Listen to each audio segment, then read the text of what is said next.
यहाँ से ना मेन चैप्टर हमारा स्टार्ट हो रहा है जी, cellular response to stress and noxious stimuli. इसमें ना आपने बेसिकली देखा क्या करना है। मैंने आपको कहा कि पहला जो पॉइंट है ना कि आपने सबसे पहले एक रीड तो ज़रूर देनी है। ठीक हो गया, रीडिंग एक दफ़ा ज़रूर देनी है।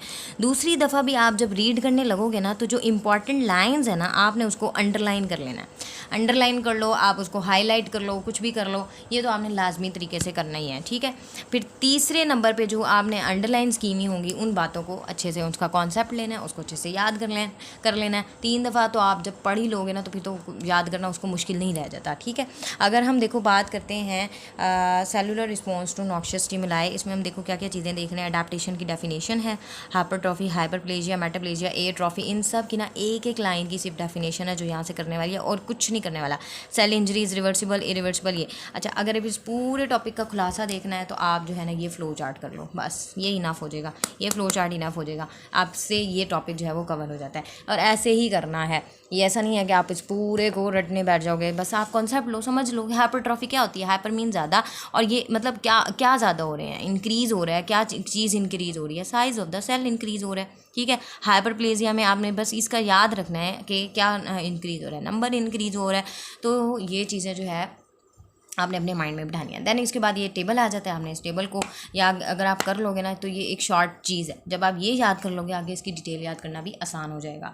ठीक है, अब अगला जो टॉपिक हमारे पास स्टार्ट होने वाला है दैट इज़ हाइपरट्रॉफी। ठीक, अब हाइपरट्रॉफी में हमने ना क्या क्या चीज़ें करनी है मैं आपको बताती हूँ कि पूरा का पूरा जो हाइपरट्रॉफी का टॉपिक है ना, देखो उसके ना नोट्स बना लो आप लोग, जैसे मैंने बनाए हुए हैं। अडेप्टेशंस ऑफ सेल ग्रोथ में मैंने सबसे पहले ये जो पॉइंट्स हैं वो लिख लिए। ठीक है, अब हाइपरट्रॉफी में मैंने बेसिकली लिखा क्या है, नंबर 1 डेफिनेशन लिखी है। ठीक है, ये 2 इंपॉर्टेंट पॉइंट्स हैं कि हाँ जी ये फिजियोलॉजी भी हो सकती है, पैथोलॉजिक भी हो सकती है। फिर उसके बाद एग्जाम्पल्स लिख दिए हैं और देन उसके बाद हमारे पास जो टॉपिक आ जाता है वो है जी मैकेनिज्म ऑफ द हाइपरट्रॉफी। तो ये यहाँ तक टॉपिक जो है वो पूरा हो जाता है। अब बुक में कितना दिया गया है, बुक में आप देखो कि यहाँ से शुरू हो रहा है हमारा हाइपरट्रॉफी का टॉपिक, ये पूरा चलते चलते चलते ये इसका मैकेनिज्म यहाँ तक, ये पूरा का पूरा मैकेनिज्म आ रहा है। अब अच्छा ये नहीं है कि अगर आपके पास हाइपरट्रॉफी का लॉन्ग आ जाए और फिर आप वो नोट्स वाला लिख रहे हो, नहीं, नोट्स आपकी सिर्फ आसानी के लिए हैं, आपको कॉन्सेप्ट देने के लिए हैं, शॉर्ट क्वेश्चंस के लिए हैं।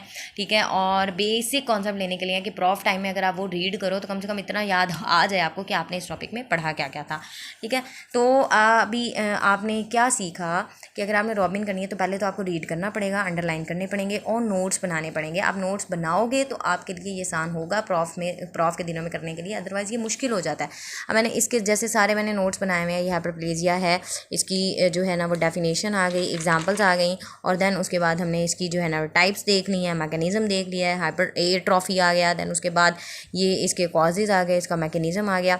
रफ बना लो, जैसे भी मेरी राइटिंग है ही गंदी इस तरह से लेकिन इतनी भी गंदी नहीं है, अगर मैं तमीज़ से लिखना चाहूँ तो मैं लिख भी सकती हूँ, लेकिन ज़ाहिर है रफ़ नोट्स हैं, मेरे अपने हैं, मेरी अपनी समझ के लिए हैं, तो मैंने इसके नोट्स बनाए हुए हैं।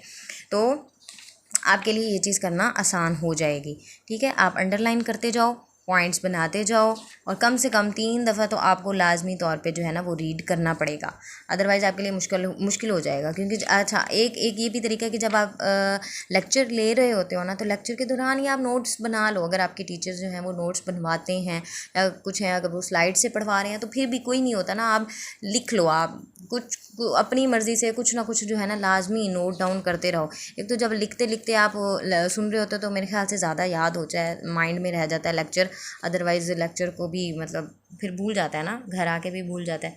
ठीक है, तो एक सैम्पल मैंने आपको दिखा दिया कि आपने इसको किस तरह से करना है। ये ना मेरे पास समझ लो कि पूरे चैप्टर के नोट्स बने हुए हैं, पूरे चैप्टर के।